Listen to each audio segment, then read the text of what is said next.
Ayan na, latag ko na kapatid, oh.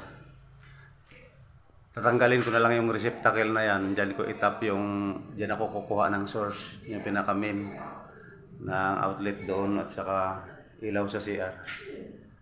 Yan. Tapos i-connect ko na yan doon sa CR. Yan.